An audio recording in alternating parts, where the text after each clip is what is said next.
निखिल जन्तु जात शरण्य श्रीमन्नारायण तव चरणारविन्दयुगलम् शरणमहम् प्रपद्ये।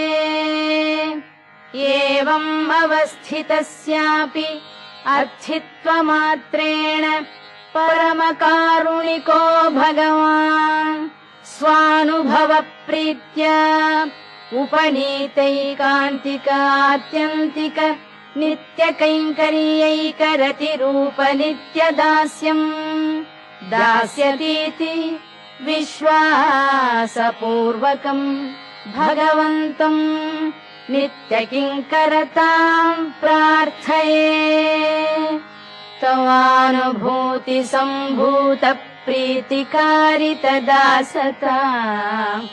देहि मे कृपया नाथ न जाने गतिम् अन्यथा।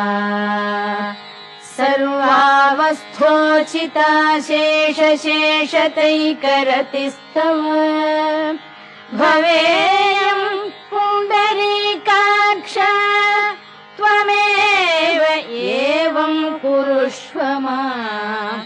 एवम् भूततत्त्वयाथात्म्यावबोध तदिच्छारहितस्यापि एतदुच्चारणमात्रावलम्बनेन उच्यमानार्थपरमार्थनिष्ठम् मे मनः त्वमेव अद्यैव कारय।